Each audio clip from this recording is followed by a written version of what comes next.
नमस्कार, सुदर्शन न्यूज देख रहे हैं आप। मैं आपके साथ आशीष प्रमोद गोस्वामी। समय है आपके पसंदीदा कार्यक्रम यानी जनमत का, जिसमें हम आपको देश और दुनिया की तमाम खबरें बेहद विस्तार के साथ बताते हैं।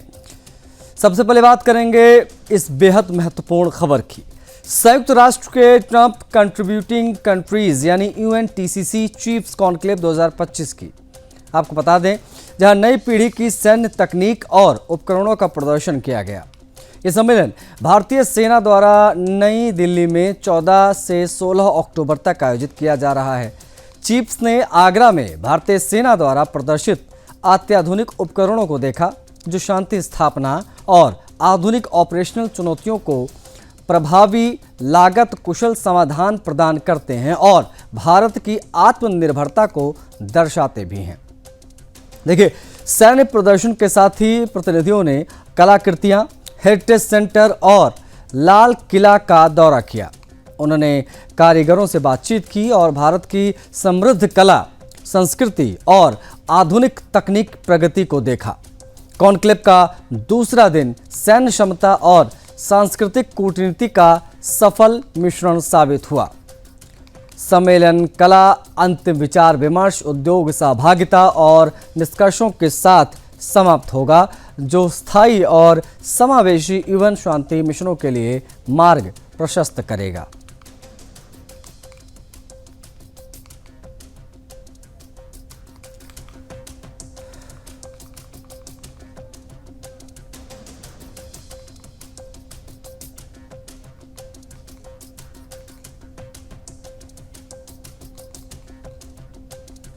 आपको बता दें, नई पीढ़ी की सैन्य तकनीक और उपकरणों का प्रदर्शन यहाँ पर किया गया। आप तस्वीरें देख सकते हैं किस प्रकार से यहाँ पर ये पूरी मॉक ड्रिल्स की गई।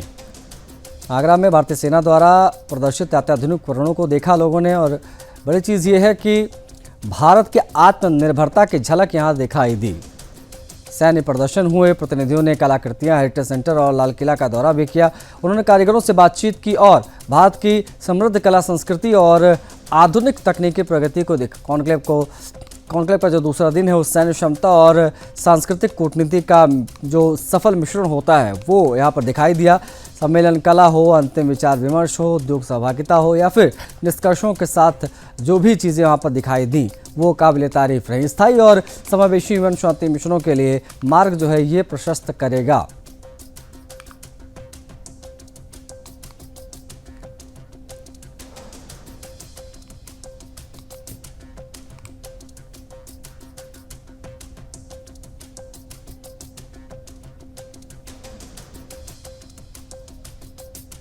बिहार विधानसभा चुनाव में NDA के साथी दल लोक जनशक्ति पार्टी रामविलास को महुआ सीट दिए जाने से नाराज राष्ट्रीय लोक मोर्चा RLM के उपेंद्र कुशवाहा नाराज थे। 14 अक्टूबर की रात बिहार डिप्टी CM सम्राट चौधरी और केंद्रीय मंत्री नित्यानंद राय कुशवाहा से मुलाकात करने पहुंचे थे। इसके बाद कुशवाहा को दिल्ली भी बुलाया गया। केंद्रीय गृह मंत्री अमित शाह से उनकी मुलाकात हुई। मीटिंग से पहले कुशवाहा ने कहा था, nothing is well in NDA, यानी NDA में सब कुछ ठीक नहीं है। लेकिन 45 मिनट चली मीटिंग के बाद कहा, सब ठीक है, हमारा गठबंधन बिहार चुनाव जीतेगा। अब सामने आया है कि मीटिंग में कुशवाहा राज्यसभा सीट और एक MLC सीट पर जाकर माने हैं। वे वर्तमान में बिहार से राज्यसभा सांसद हैं। अप्रैल 2026 में उनका राज्यसभा का कार्यकाल खत्म हो रहा है। दूसरी तरफ प्रशांत किशोर ने कहा कि वे विधानसभा चुनाव नहीं लड़ेंगे। बुधवार को बीजेपी ने 12 प्रत्याशियों वाली दूसरी सूची भी जारी की। लोक गायिका मैथिली ठाकुर, जिनके नाम की चर्चा बहुत ज़्यादा थी, उनको भी दूसरी सूची में टिकट मिल गया। विधानसभा है अलीनगर। AIMIM ने बिहार विधानसभा चुनाव में तीसरे मोर्चे की घोषणा की है। AIMIM के प्रदेश अध्यक्ष अख्तरुल ईमान ने बुधवार को प्रेस कॉन्फ्रेंस की। उन्होंने कहा कि हमारी पार्टी ने आज़ाद समाज पार्टी यानी ASP और अपनी जनता पार्टी यानी AJP के साथ गठबंधन किया है और ये तीसरा मोर्चा है। इस गठबंधन का नाम ग्रैंड डेमोक्रेटिक अलायंस यानी GDA रखा गया है। तीनों पार्टियां 64 सीटों पर चुनाव लड़ेंगी। प्रशांत किशोर की जनसुराज पार्टी ने कटोरिया विधानसभा सीट से सलोमी मुर्मू को अपना उम्मीदवार घोषित किया है। मुर्मू ने कहा कि बिहार को बदलने का समय आ गया है। केंद्रीय मंत्री और HM पार्टी प्रमुख जीतनराम मांझी ने इस दौरान प्रतिक्रिया दी। कहा कि डिप्टी CM विजय कुमार सिन्हा सबसे अच्छे कैंडिडेट हैं। उन्होंने डिप्टी चीफ मिनिस्टर के तौर पर अपने एडमिनिस्ट्रेटिव काबिलियत को दिखाया है। उन्होंने बिहार असेंबली के स्पीकर के तौर पर अपनी स्किल्स भी दिखाई हैं। लखीसराय में उनसे बेहतर कैंडिडेट हो ही नहीं सकता था। पीएम मोदी बहुत टैलेंटेड इंसान है। उन्होंने ट्रंप से कहा है कि अपने टैरिफ घर पर रखो। उन्होंने जीएसटी कम करके भारत की इकॉनमी को मजबूत करके उनके मुंह पर तमाचा मारा है। इससे बेहतर क्या हो सकता है? हमारे अलायंस में कोई प्रॉब्लम नहीं है। बिहार के मंत्री नितिन नवीन ने कहा है कि तेजस्वी यादव भले ही आज नॉमिनेशन फाइल कर रहे हों, लेकिन उन्हें ये ज़रूर बताना चाहिए कि उन्होंने पिछले 5 साल में राघोपुर के लिए क्या किया। अगर किसी ने राघोपुर के लोगों को विकास के निशान दिखाए तो वो नीतीश कुमार की सरकार रही है। तेजस्वी ने राघोपुर की जनता को लैंप की रोशनी में रखा, लेकिन नीतीश की सरकार एलईडी लाइट लेकर आई थी। तेजस्वी ने जनता को राजधानी से दूर रखा, लेकिन नीतीश जी और मोदी जी वहां कनेक्टिविटी लेकर आए। उन्होंने कहा कि जन स्वराज के फाउंडर प्रशांत किशोर के बिहार विधानसभा चुनाव 2025 न लड़ने के फैसले पर कि प्रशांत अब छोड़कर भाग क्यों गए हैं। खुद सोचिए, जो आदमी कल तक कह रहा था कि वो यहाँ से लड़ेगा, ये वहाँ से लड़ेगा, लेकिन अब वो खुद मैदान छोड़ चुके हैं। अब खुद देख सकते हैं कि उनके वादे ज़मीन पर कितने सच होंगे। वहीं चिराग पासवान की पार्टी ने भी 14 प्रत्याशियों के नामों की घोषणा कर दी। बिहार चुनाव के दंगल से संबंधित आज की बड़ी खबरें।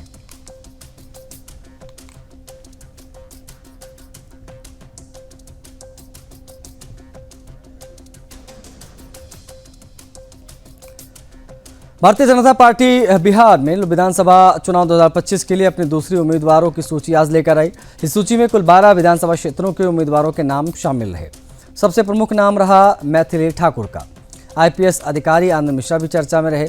बीजेपी ने युवा और चर्चित चेहरों पर दांव खेलते हुए मैथिली ठाकुर को अलीनगर और तेज तर्रार आईपीएस अधिकारी रहे आनंद मिश्रा को बक्सर से उम्मीदवार बनाया है। सूची में नए और अनुभवी यानी सीनियर लीडर्स का संतुलित मिश्रण दिखाई दिया है।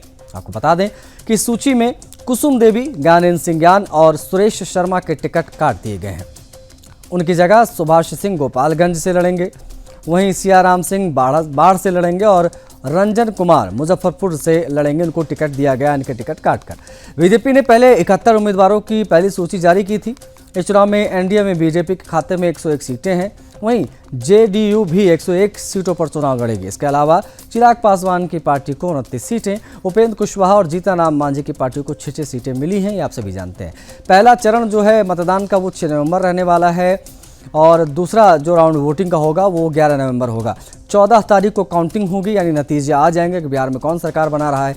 चुनाव नज़दीक आते ही प्रचार भी तेज हो गया और सभी दल अपने अपने उम्मीदवारों के प्रचार में जुट गए हैं। बीजेपी ने अपनी दूसरी सूची जारी कर चुनावी स्थिति को मजबूत करने की कोशिश की है।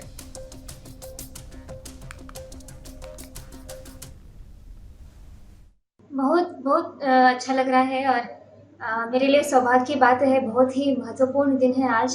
प्रधानमंत्री जी के और हमारे मुख्यमंत्री जी के आशीर्वाद से मुझे देश के लिए सेवा करने का अवसर मिल रहा है। अलीनगर के लोग मेरे लिए भगवान तुल्य हैं। उनसे मिलने के लिए मैं बहुत उत्सुक हूँ और बस इस नई जर्नी के लिए तैयार। राजनीति शब्द में थोड़ा सा ऐसा लगता है, थोड़ा पेचीदा शब्द है, लेकिन जन सेवा ये मेरा ज़्यादा प्रिय शब्द है। तो जन सेवा करने के लिए मैं तन मन धन से साथ अलीनगर वासियों के।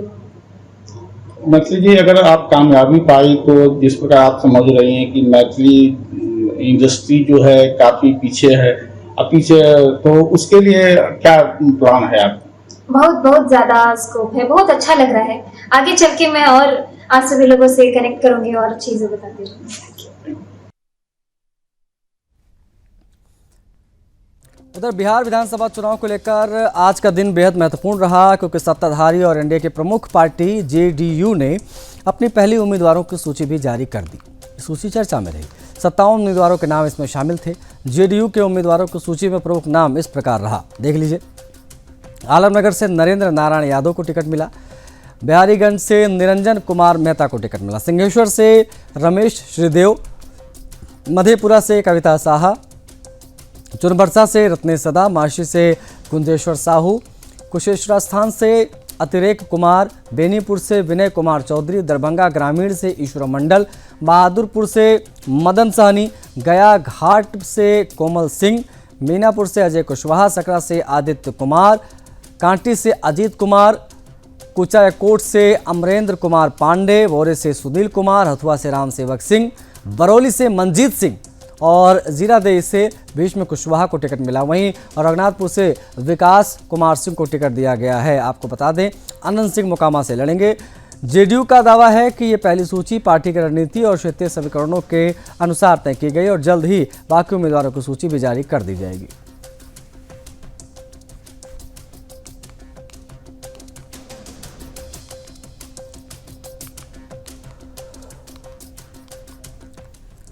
बढ़ेंगे आगे। मुख्यमंत्री योगी आदित्यनाथ 16 अक्टूबर 2025 को बिहार का दौरा करेंगे। उनके कार्यक्रम के अनुसार वे पटना और सहरसा में विभिन्न सार्वजनिक सभाओं और उद्घाटन कार्यक्रमों में शामिल होंगे। सुबह 10:25 के आसपास लखनऊ के अमोसी एयरपोर्ट से विशेष विमान द्वारा वे पटना के लिए रवाना होंगे और 11:30 बजे जयप्रकाश नारायण एयरपोर्ट पर पहुंचेंगे। 11:45 से 12:20 पर वे पटना के orange resort Khagaul road Danapur में भी एक जनसभा को संबोधित करेंगे। बता आपको ये दें, इसके बाद 12:35 पर हेलीकॉप्टर द्वारा वे सहरसा के लिए प्रस्थान करेंगे।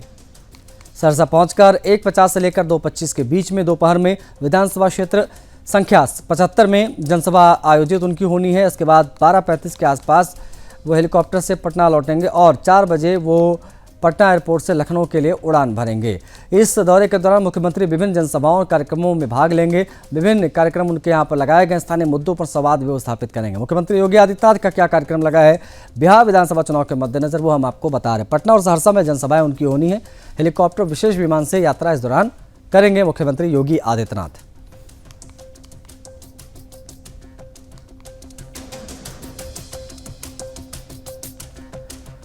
बढ़ेंगे आगे। जैसलमेर बस हादसे के बाद राजस्थान सरकार ने तुरंत एक्शन लिया है। मुख्यमंत्री भजनलाल शर्मा ने पूरे प्रदेश में बसों की सघन जांच के निर्देश दिए हैं। उन्होंने कहा है कि ये अत्यंत दुखद और हृदय विदारक घटना है। ऐसी घटनाओं की पुनरावृत्ति नहीं होनी चाहिए। मुख्यमंत्री के निर्देश पर परिवहन विभाग को आदेश दिया गया है कि सभी बसों की जाँच बस बॉडी नियमावली के अनुसार की जाए, किसी भी कमी को तुरंत सुधारा जाए। सरकार ने हादसे के लिए जिम्मेदार अधिकारियों पर सख्त कार्रवाई की है। चित्तौड़गढ़ के DTO सुरेंद्र सिंह गहलोत और सहायक प्रशासनिक अधिकारी चुन्नीलाल को निलंबित कर दिया गया है। बताया गया है कि जिस बस में आग लगी वो चित्तौड़गढ़ जिले में रजिस्टर्ड थी। उसकी जांच की जिम्मेदारी उन्हीं अधिकारियों की थी। उप मुख्यमंत्री और परिवहन मंत्री प्रेमचंद वर्मा ने बताया है कि जिस बस में आग लगी थी उसमें ना तो इमरजेंसी गेट थे और ना ही फायर फाइटिंग के कोई इंतजाम। प्रारंभिक जांच में अधिकारियों की लापरवाही उजागर हुई है। उन्होंने कहा कि पूरे प्रदेश में AC बसों की सुरक्षा जांच के विशेष अभियान चलाया जाएगा और किसी भी तरह की खामी मिलने पर सख्त कार्रवाई होगी।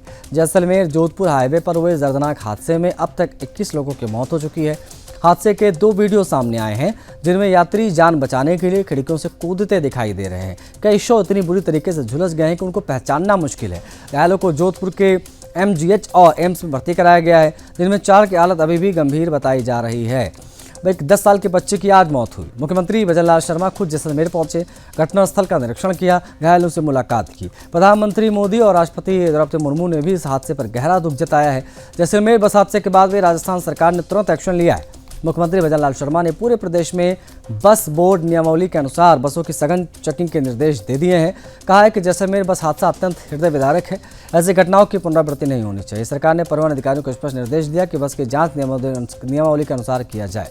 मुख्यमंत्रियों पर गाज भी गिरी। मुख्यमंत्री भजनलाल शर्मा के निर्देश पर चित्तौड़गढ़ के DTO सुरेंद्र सिंह गहलोत और बस निरीक्षण में लगे सहायक प्रशासनिक अधिकारी चुन्नीलाल को निलंबित कर दिया गया है। बताया गया है कि जिस बस में आग लगी वो बस चित्तौड़गढ़ जिले में रजिस्टर्ड थी।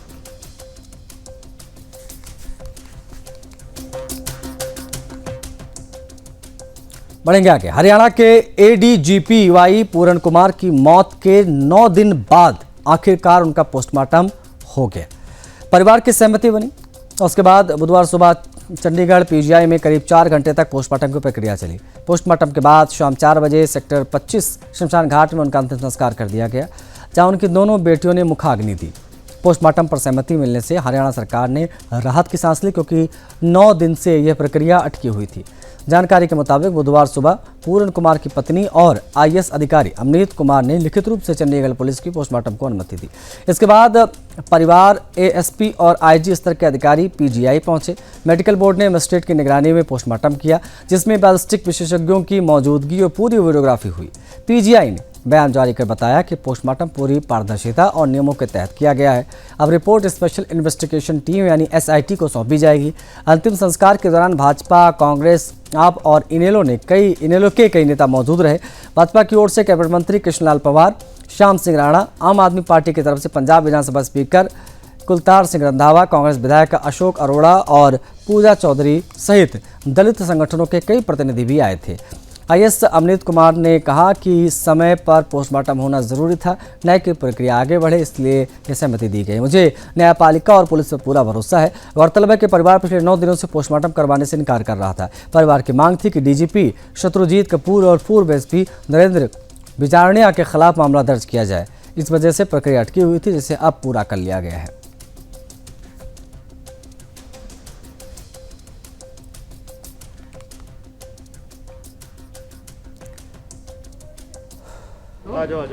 बिल्कुल स्पष्ट ये कहा है कि हमने सुबह मुख्यमंत्री के सामने अपनी बात रखी और मुख्यमंत्री हमें आश्वस्त करके गया कि हम न्याय करेंगे आपके साथ।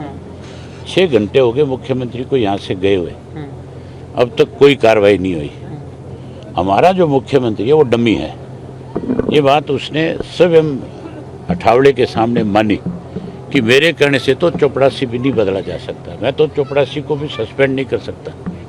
तो फिर उस मुख्यमंत्री की बात पे कौन विश्वास करेगा। हमने एक डिमांड करी है, परिवार की एक डिमांड है कि इसकी जांच जो है सीबीआई से हो और उसके साथ साथ हाई कोर्ट के किसी सिटिंग जज की अध्यक्षता में हो, ताकि सारी चीज़ सामने आ सके और इस परिवार के साथ न्याय हो सके। आप ये देखो, इस परिवार में 9 लड़कियां हैं, थोड़ी संख्या नहीं है।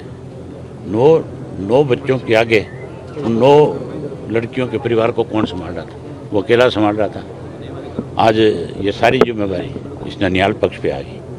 चौटाला साहब, इसको लेके कोई धरना प्रदर्शन भी करेगी INLT सड़कों अभी पर उतरेगी अगर न्याय मैंने इनको परिवार के सदस्यों से बात करी है, मैंने उनसे कहा है आप बैठ करके फैसला करो, जो फैसला आप करोगे, जब तक आपके साथ न्याय नहीं होगा हम आपकी लड़ाई लड़ेंगे, हम आपके साथ। परिवार अभी भी उन्हीं मांगों पर है। उन्हीं मांगों पर। देर क्यों हुई? 24 घंटे से ज्यादा का समय लग चुका है। मुख्यमंत्री आके गया था, ये बात आपको उस वक्त मुख्यमंत्री से पूछनी चाहिए थी। तू प्रदेश का मुख्यमंत्री है, तेरे साथ तेरा सारे डीसी, एसपी, कमिश्नर सब तेरे साथ है, तू बता क्या करेगा। ये जिम्मेदारी उसकी बनती थी कि नहीं बनती थी? मुख्यमंत्री तो सिर्फ और सिर्फ हाजिरी लगाने आया था अपनी, ये दिखाने आया था कि भी मैं जो है किसी पीड़ित के साथ खड़ा हूँ। अभी कांग्रेस, ये केवल जाटों की सहानुभूति लेने आया था, मुख्यमंत्री न्याय करने नहीं आया था। भूपिंदर हुड्डा भी सर अभी आए थे, उन्होंने भी हाई कोर्ट के सिटिंग जज से जांच की मांग की थी। नहीं तो की तो अच्छी बात है। जांच यहाँ लोग तभी इस बात से सेटिस्फाई होंगे जब इसकी निष्पक्ष जांच होगी, जब सिटिंग जज की अध्यक्षता में होगी, सीबीआई जांच करेगी। सीबीआई जांच की मांग पर बात करेंगे अब आगे मुख्यमंत्री से। मुख्यमंत्री है ही नहीं, बात किससे करें। मुख्यमंत्री खुद ये कहता है कि मैं डमी हूँ। जब वो ये कहते हैं मेरी चपड़ासी नहीं सुनता, तो मुख्यमंत्री से बात करने का फायदा क्या है? ये बात तो आपके माध्यम से हम अमित शाह को और मोदी जी को पहुंचाना चाहते हैं। चलिए बढ़ेंगे आगे, अगली खबर की जनमत में बात करेंगे, क्योंकि दिल्ली सरकार के विशेष आग्रह पर राजधानी में ग्रीन पटाखों के उपयोग की अनुमति मिल गई है।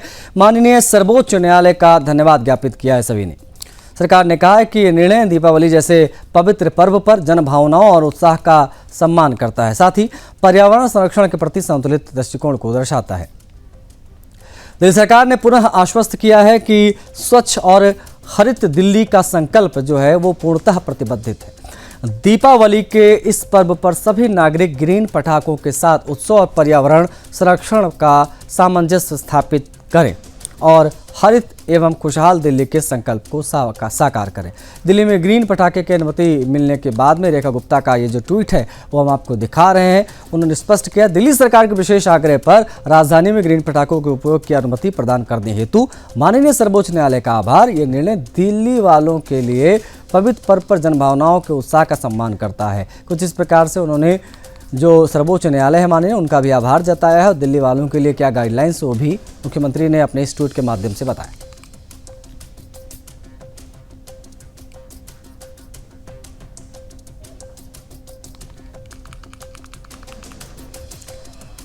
तो दिल्ली सरकार के विशेष आग्रह पर राजधानी में ग्रीन पटाखों के अनुमति जो है वो मिल गई है।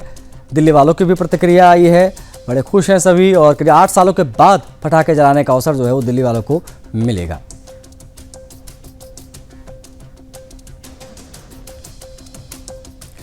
बढ़ेंगे आगे, जनमत में बात करेंगे अगली खबर की। नोएडा के सेक्टर 12 से खबर है, जहां पर वी ब्लॉक में स्थित प्राचीन शिव मंदिर से चोरी की गंभीर घटना सामने आई है। देखिए, मामला सोमवार रात करीब 1:30 बजे के आसपास का है। अज्ञात चोरों ने मंदिर में घुसकर शिवलिंग के ऊपर रखा चांदी का छत्र चोरी कर लिया। इसके साथ ही मां वैष्णो की प्रतिमा से 3 सोने के छत्र और साईं बाबा की प्रतिमा से एक छत्र भी चोरी कर लिया गया है। चोरी गए सामान की कीमत लगभग 3 से 4 लाख रुपए बताई जा रही है। सुबह करीब 4 बजे मंदिर के पंडित जी ने प्रवेश किया और देखा कि शिवलिंग और अन्य प्रतिमाओं को क्षतिग्रस्त किया गया था। यहाँ क्षतिग्रस्त किया गया था। तस्वीरें आप देख सकते हैं किस प्रकार से। उन्होंने तुरंत मंदिर कमेटी को सूचित किया, पुलिस को जानकारी दी। पुलिस ने मामला दर्ज कर जांच शुरू कर दी है। आसपास के सीसीटीवी फुटेज की समीक्षा की जा रही है और संदिग्धों की पहचान के प्रयास भी। मंदिर प्रशासन ने भी सुरक्षा कड़े करने की चेतावनी दी है। नोएडा के मंदिर में चोरी की इस वारदात से हड़कंप मचा हुआ है। शिवलिंग की प्रतिमाएं भी क्षतिग्रस्त पाई गई हैं। पुलिस ने एफआईआर दर्ज कर ली है, जांच शुरू कर दी गई है। तस्वीरें आप देख सकते हैं, नोएडा की ये तस्वीरें हैं सेक्टर 12।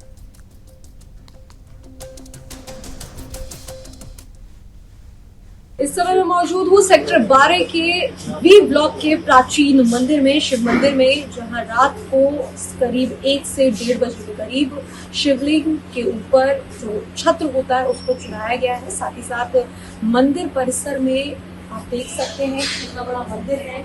यहाँ पर माँ वैष्णो की मूर्ति है, इसके ऊपर जो छत्र थे उनको भी चुराया गया है और साथ ही साथ और भी कई चीजें जो है वो चुराई गई है। सबसे पहले मैं आपको दिखाना चाहूंगी मंदिर के अंदर जो शिवलिंग है उसको कितनी क्षति पहुंची है, किस तरीके से ये क्षतिग्रस्त किया गया है।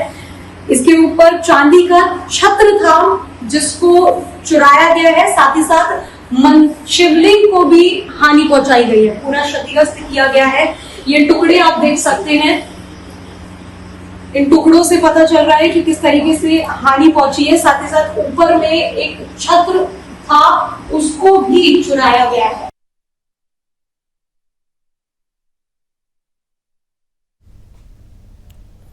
बढ़ेंगे आगे, अगली खबर की बात करेंगे। महाराष्ट्र के मुख्यमंत्री देवेंद्र फडणवीस ने विपक्ष के आरोपों पर कड़ा जवाब दिया है। फडणवीस ने कहा है कि विपक्ष इतना कंफ्यूज है कि उन्हें पता ही नहीं कि किस अधिकारी से मिलना है और कानून क्या कहता है। उन्होंने स्पष्ट किया कि स्थानीय निकाय चुनाव का अधिकार राज्य चुनाव आयोग के पास है, जबकि मुख्य चुनाव आयुक्त अलग संवैधानिक संस्था है। फडणवीस ने कहा है कि वोटर लिस्ट में सुधार और डुप्लीकेट नामों की शिकायत पहले से मौजूद है और महायुति इसे पारदर्शिता के साथ सुधारने को तैयार है। उन्होंने विपक्ष पर आरोप लगाया है कि वे संविधान को समझे बिना सिर्फ नैरेटिव सेट करने की कोशिश कर रहे हैं और जनता में भ्रम फैला रहे हैं। मुख्यमंत्री ने यह भी कहा है कि चुनाव में महायुति मजबूत है। चुनाव जीतने के बाद सभी तथ्यों को जनता के सामने रखा जाएगा।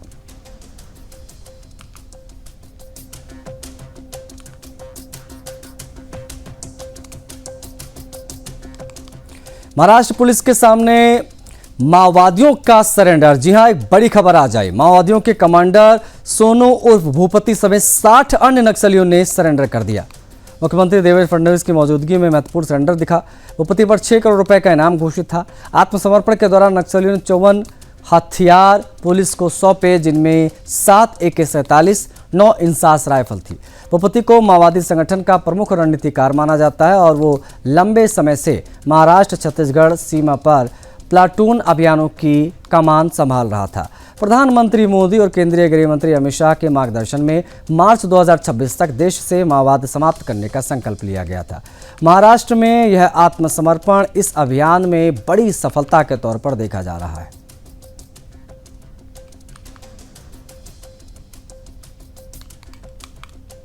महत्वपूर्ण घटना है।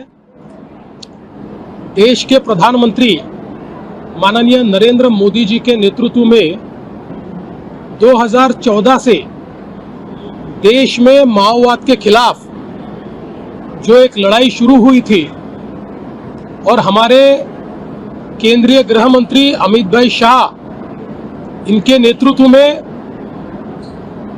मार्च 2026 तक इस देश में माओवाद को समाप्त करने का जो संकल्प लिया गया था, उसमें महाराष्ट्र ने बहुत बड़ी पहल की है। 2014 से लगातार हम लोग एक लंबी लड़ाई माओवाद के खिलाफ लड़ रहे हैं। एक और गांव-गांव तक विकास पहुंचाकर लोगों में विश्वास जगाने का काम हमने किया है और साथ में हमारे पुलिस दल ने विशेष रूप से हमारी C60 ये जो यहाँ की बटालियन है हमारी पुलिस की, उन्होंने बहुत अच्छे तरीके से कार्रवाई कर डीप फॉरेस्ट में जाकर, सुदूर जंगलों में जाकर, बहुत ही डिफिकल्ट टेरेन में जाकर माओवादियों के साथ प्रत्यक्ष युद्ध करके उनको न्यूट्रलाइज करना, उनको अरेस्ट करना और उनको आत्मसमर्पण के लिए बाध्य करना, ऐसी एक लड़ाई चलाई और जिसके चलते बड़े पैमाने पर माओवादियों के ध्यान में आया कि जो स्वप्न लेकर वो माओवाद में शामिल हुए थे वो स्वप्न समाप्त हो चुका है और अब भारत के संविधान ने जो व्यवस्था निर्माण की है उस व्यवस्था में वापस आना यही उनकी भलाई के लिए सिद्ध होगा। और धीरे धीरे इसकी शुरुआत हुई। 1 जनवरी को मैं यहाँ पर था और एक बड़े केडर तारक का इन्होंने आत्मसमर्पण किया और मैं ऐसा मानता हूं कि वो भी एक मील का पत्थर साबित हुआ। और आज जो सोनू उर्फ भूपति इन्होंने आत्मसमर्पण किया है, उनके साथ 60 लोगों ने आत्मसमर्पण किया। मुंबई के घाटकोपर में स्थित दर्शन ज्वेलर्स की दुकान में आज डकैती का प्रयास हुआ। बड़ी खबर है ये। एक व्यक्ति स्कूटर पर आया और हवा में गोलियां चलाई, मौके से फरार हो गया। स्थानीय पुलिस ने तुरंत घटनास्थल पर पहुंचकर जांच शुरू कर दी है। फिलहाल आरोपी की पहचान और गिरफ्तारी के प्रयास जो है वो जारी हैं। घाटकोपर दर्शन ज्वेलर्स में डकैती के प्रयास की ये पूरी खबर है। आरोपी स्कूटर पर आया था, हवा में इसने गोलियां चलाई और मौके से फरार हो गया। पुलिस जो है मामले की जांच पड़ताल में जुटी, लेकिन कानून व्यवस्था को लेकर ये बेहद संवेदनशील विषय है। इसको लेकर सवाल जो है वो लगातार उठ रहे हैं। बता आपको ये दें कि मुंबई के घाटकोपर जो पूरा एरिया है वहाँ पर दर्शन ज्वेलर्स की दुकान में डकैती के प्रयास की खबर है। स्कूटर पर बताया जा रहा है कि व्यक्ति वहाँ पर पहुँचता है और डकैती के नियत से वहाँ पर हवा में गोलियाँ चलाता है। एक जो है वो भय का माहौल वहाँ पर क्रिएट करने की कोशिश करता है।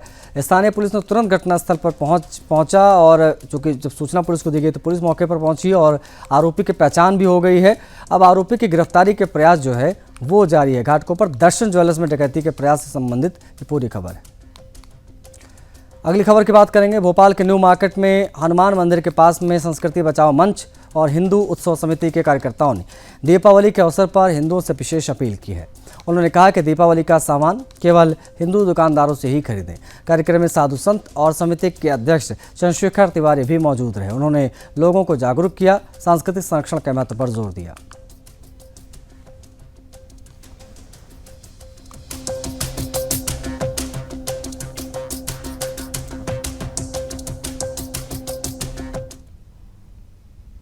दीपावली धनतेरस का जो त्यौहार है वो अपनों के साथ जो हमसे व्यवहार रखते हो, हमारे त्यौहार को मनाते हो, लक्ष्मी पूजन करते हो, उन्हीं से सामान खरीदा जाए ताकि उनके घर भी दीपावली की रोशनी उनके घर तक भी पहुंचे। यही हमारा संदेश है। जो हमको काफिर कहते हो, जो मूर्ति पूजा का विरोध करते हो, उनसे सामान खरीदने का कोई औचित्य नहीं।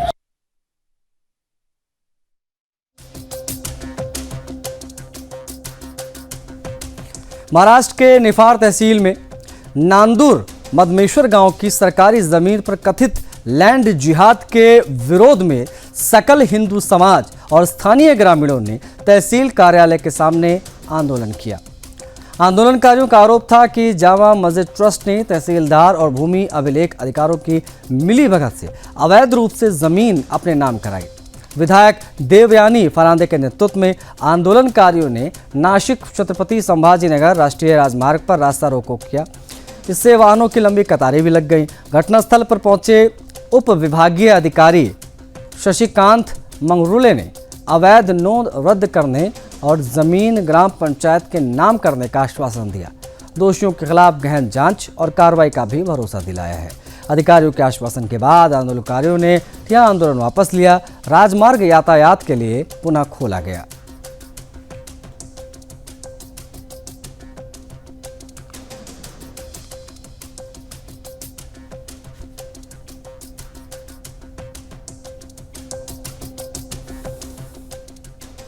पाकिस्तान के प्रधानमंत्री शहबाज शरीफ इन दिनों अपने ही देश में ट्रोल हो रहे हैं। वजह है अमेरिकी राष्ट्रपति डोनाल्ड ट्रंप की बढ़ चढ़कर की गई तारीफ।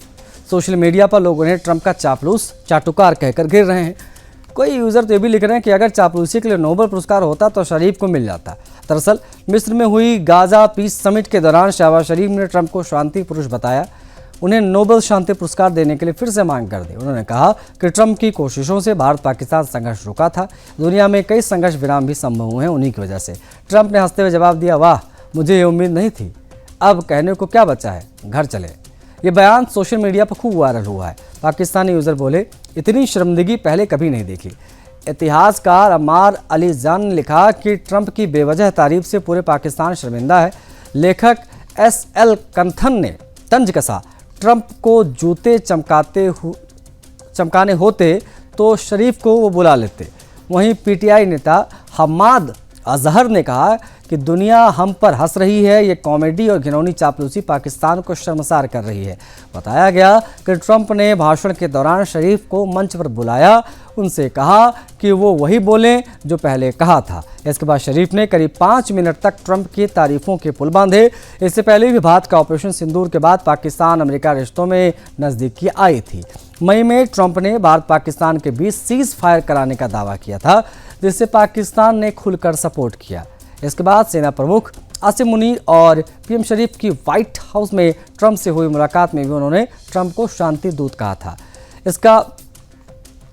इसकी जो खबर है वो हर तरफ तेजी से वायरल हो रही है। और ये जो आप तस्वीरें देख पा रहे हैं शहबाज शरीफ की, ये उस समय की जब वो जमकर तारीफों के पुल बांध रहे थे। इसको लेकर वो ट्रोल हो रहे हैं। पाकिस्तान सहित पूरी दुनिया में पीछे खड़े तमाम विश्व के जो नेता हैं वो भी मजाक ही उड़ा रहे थे।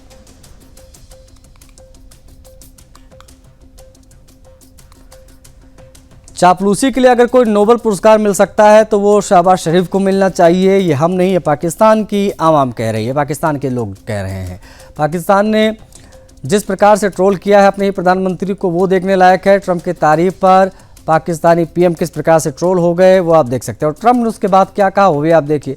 कहीं तो उसमें ये भी कह रहे हैं कि अगर जूते चमकाने हो ट्रंप को आगे से कभी तो शरीफ को ही वो बुला ले, वो बढ़िया जूते चमका देंगे। इतिहासकार किस प्रकार की बातें कह रहे हैं वो आप देखिए। वो कह रहे हैं कि शरीफ की बातें सुनकर पूरा पाकिस्तान शर्मिंदा है। पाकिस्तान तहरीक इंसाफ यानी PTI के नेता हैं हम्माद अजहर, वो कह रहे हैं कि आज पूरी दुनिया में जो है वो थू हो रही है शहबाज शरीफ की वजह से। ट्रंप की तारीफ पर पाकिस्तानी PM शरीफ ट्रोल हो गए। पीछे खड़ी मेलोनी और की स्टामर जो कि ब्रिटेन के PM हैं, उनको भी आप तस्वीरों में देख सकते हैं। वो सभी हंस रहे थे जब यहाँ पर शहबाज शरीफ जो है, नवाज शरीफ के भाई, वो यहाँ पर उनको तारीफों के पुल बांध रहे थे। ये तस्वीरें आप देख सकते हैं पाकिस्तान के प्रधानमंत्री की, जब वो ट्रंप की तारीफों में कसीदे गढ़ रहे थे। हालांकि बाद में जो ट्रंप ने कहा वो भी देखने लायक है। उन्होंने कहा कि वाह, आप कहने को क्या बचा, चलिए अब घर चलते हैं। पाकिस्तान में शरीफ की बयानबाजी पर बवाल सा मचा हुआ है। चापलूसी में नोबेल दे दो, शरीफ को ऐसा कहा जा रहा है। शांति में नोबेल की मांग ट्रंप के लिए कर रहे थे, लेकिन अब उन्हीं की जनता कह रही है कि इतनी चापलूसी पहले कभी नहीं देखी गई। इस चापलूसी के लिए तो उनको ही मेडल मिल जाना चाहिए।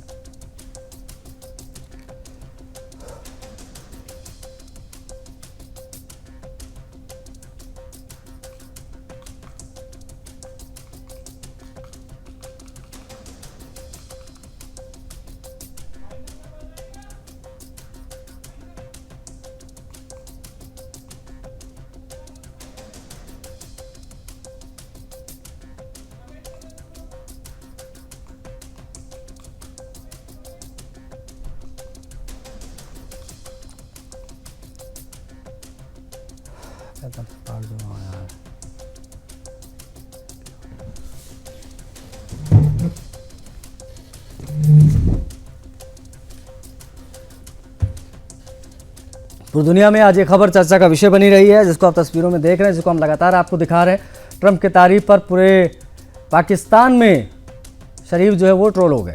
सोशल मीडिया पर किस प्रकार से तू हो रही है पूरे पाकिस्तान को आप देख सकते हैं कि चाटुकारिता में पाकिस्तान हमेशा से नंबर 1 रहा है। और ये जो गाज़ा पीस समिट जो मिस्र में जो आयोजित की गई उसमें तमाम देशों के नेता और उनके सामने जो पाकिस्तान के प्रधानमंत्री हैं वो यहाँ पर पूरे पाकिस्तान को शर्मिंदा कर कर चले गए। अब इसमें जो तमाम इतिहासकार हैं या फिर तमाम जो लेखक हैं या पाकिस्तानी पत्रकार हैं या पाकिस्तान के आवाम हैं वो सभी शरीफ की धज्जियाँ उड़ा रहे हैं। सोशल मीडिया पर चापलूसी में नोबल देने की बात कर रहे हैं। उनके जो विपक्ष में नेता हैं पीटीआई के हम्माद अजहर वो भी इस प्रकार की बातें कर रहे हैं। पूरी दुनिया में शहबाज शरीफ का ये ट्रंप को लेकर दिया गया बयान जो है वो सुर्खियां बटोर रहा है। पाकिस्तान के प्रधानमंत्री शहबाज शरीफ को आप देख सकते हैं अपने ही देश में ट्रोल किस प्रकार से हो रहे हैं। वो अमेरिकी राष्ट्रपति डोनाल्ड ट्रंप की बढ़ चढ़कर की गई उनके द्वारा तारीफें। सोशल मीडिया पर लोग उन्हें ट्रंप का चापलूस कह रहे हैं, चाटुकार कह रहे हैं। कई यूज़र तो लिख रहे हैं कि अगर चापलूसी के लिए नोबेल पुरस्कार होता तो शरीफ सबसे बड़े हकदार होते, दावेदार होते। मिस्र में ये गाज़ा पीस समिट के दौरान की तस्वीरें हम आपको दिखा रहे हैं और वो बार बार ट्रंप को शांति पुरुष कहकर संबोधित कर रहे थे। शांति पुरुष को नोबेल देने की मांग कर रहे थे। उन्होंने कहा कि ट्रंप की कोशिशों से भारत पाकिस्तान संघर्ष रुक सका। दुनिया में कई संघर्ष विराम संभव हुए हैं। ट्रंप ने हंसते हुए जवाब दिया, मुझे ये उम्मीद नहीं थी, अब कहने को क्या बचा है, घर चलिए। ये बयान सोशल मीडिया पर वायरल हो रहा है। पाकिस्तानी यूज़र इस पर लगातार लिख रहे हैं। अगर आप सोशल मीडिया खंगालेंगे तो आपको पता चलेगा। शहबाज शरीफ को लेकर पाकिस्तान के लोग हैं वो सोशल मीडिया पर लिख रहे हैं कि इतनी शर्मिंदगी पहले कभी हमने महसूस नहीं की, ना कभी देखी है। वहीं एक इतिहासकार हैं अम्मार अलीजन, वो लिखते हैं कि ट्रंप की बेवजह तारीफ से पूरा पाकिस्तान शर्मिंदा है। एक लिखते हैं, इनका नाम है SL कंथन, ये लेखक हैं। इन्होंने टॉन्ट मारा है, तंज कसा है कि ट्रंप को जूते चमकाने होते हैं तो वो शरीफ को बुलाते हैं और वही जूते यहाँ पर चमकाए गए हैं। पीटीआई नेता हम्माद अजहर ने कहा है कि दुनिया हम पर हंस रही है, ये कॉमेडी और घिनौनी चापलूसी पाकिस्तान को शर्मसार करके गई है। ट्रंप ने भाषण के दौरान शरीफ को मंच पर बुलाया, उनसे कहा कि वो वही बोलें जो पहले कहा था। इसके बाद शरीफ ने करीब 5 मिनट तक ट्रंप के तारीफों के पुल बांधे। इससे पहले भी भारत के ऑपरेशन सिंदूर के बाद पाकिस्तान अमेरिका में एकाएक रिश्ते में जो नज़दीकी आई थी वो दुनिया ने देखी थी। मई में ट्रंप ने भारत पाकिस्तान के बीच सीज फायर कराने का दावा किया था, जिसे पाकिस्तान ने खुलकर सपोर्ट किया। इसके बाद सेना प्रमुख मुनीर और पीएम शरीफ की व्हाइट हाउस में ट्रंप से मुलाकात भी आपको याद होगी, जिसके दौरान भी उनको शांति दूत कहा था शरीफ ने।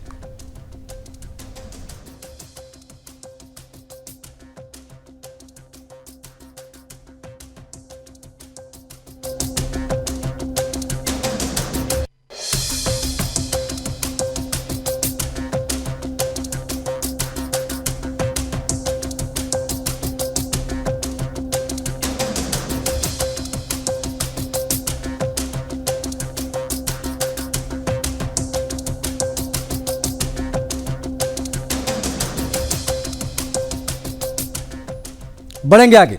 कानून व्यवस्था पर अखिलेश यादव के द्वारा किए गए हमले पर सूर्य प्रताप शाही की प्रतिक्रिया आई है। सूर्य प्रताप शाही ने बहुत स्पष्ट कह दिया है कि लूट की पर्याय थी समाजवादी पार्टी। आपको बता दें कुछ इस प्रकार से जवाब दिया है सूर्य प्रताप शाही ने।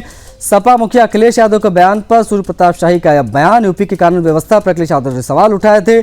उसके बाद में जो प्रतिक्रिया आई है सूर्य प्रताप शाही को हम आपको बता रहे हैं। शाही बोले, लूट की पर्याय थी समाजवादी पार्टी। योगी सरकार में भयमुक्त माहौल बना है। यूपी में मोदी योगी का विरोध करते करते हिंदी का विरोध करने लगे हैं अखिलेश यादव। ये भी प्रतिक्रिया दी गई है सूर्य प्रताप शाही के द्वारा।